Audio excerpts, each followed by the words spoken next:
My brothers and sisters, on July 19th of this year, the Sons of the Utah Pioneers placed at This Is the Place Heritage Park in Salt Lake City a statue of the prophet Joseph Smith and his successor, President Brigham Young. This statue, entitled Eyes Westward, shows these two great prophets with a map of the Western Territories. Many people, including Latter-day Saints, forget that Joseph Smith was very much aware that the church would eventually be relocated to the great American West. In August of 1842, he prophesied that the saints would continue to suffer much affliction and would be driven to the Rocky Mountains. Many would apostatize, others would be put to death by our persecutors, or lose their lives in consequence of exposure and disease. And some would live to build cities and see the saints become a mighty people in the midst of the Rocky Mountains. Even Joseph's closest associates in those early years did not fully understand the trials that Latter-day Saints would endure as the church rolled forth from its small beginnings in the early 1800s. But Joseph Smith knew that no enemy, then or present, in the future would have sufficient power to frustrate or stop the purposes of God. We're all familiar with his prophetic words. The standard of truth has been erected. No unhallowed hand can stop the work from progressing. Persecutions may rage, mobs may combine, armies may assemble, calumny may defame, but the truth of God will go forth boldly, nobly, and independent till it has penetrated every continent, visited every clime, swept every country, and sounded in every ear, till the purposes of God shall be accomplished, and the great Jehovah shall say, the work is done. Nearly 18 decades have passed since the organization of the Church of Jesus Christ of Latter-day Saints in 1830. We've had 178 years to observe the fulfillment of prophecy and to watch the truth of God as it goes forth boldly and nobly and independent.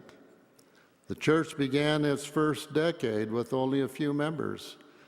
Despite intense opposition, 597 missionaries were called during the 1830s, and over 15,000 converts were baptized into the church.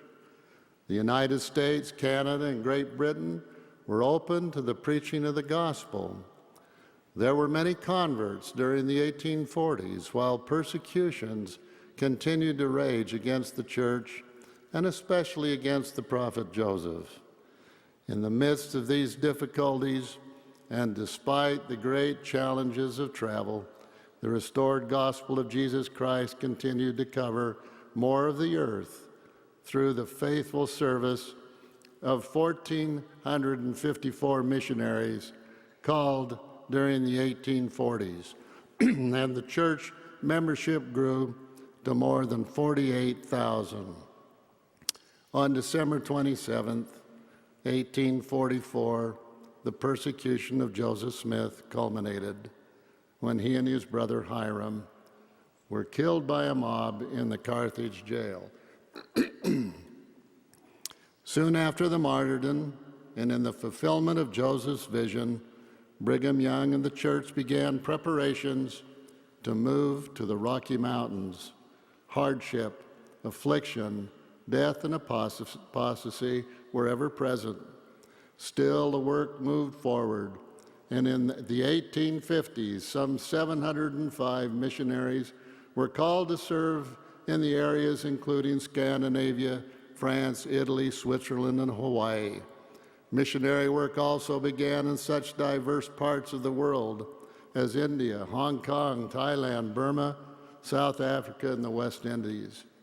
Among faithful converts from Scandinavia and Britain, baptized during the decade of the 1850s, were those who suffered and died on land and on the seas, as they journeyed to join with the saints here in the Rocky Mountains.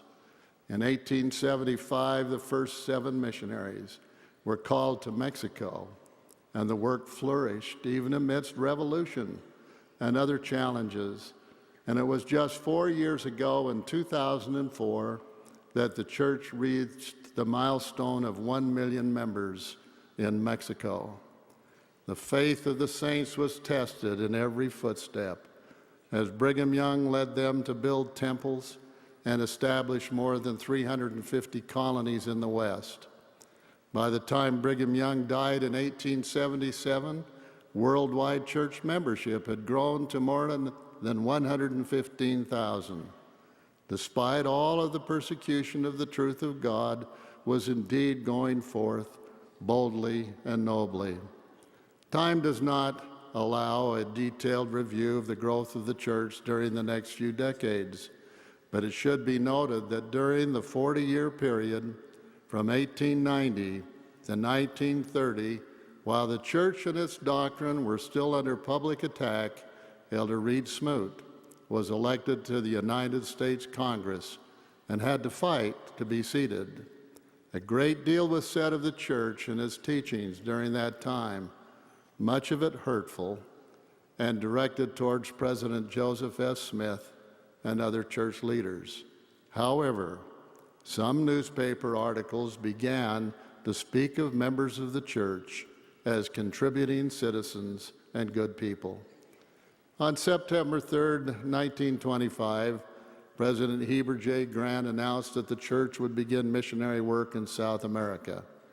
Following the Lord's pattern for taking the restored gospel to all nations, my paternal grandfather, Elder Melvin J. Ballard, of the Quorum of the 12 Apostles, was among those who were sent to South America to dedicate the land for the preaching of the gospel.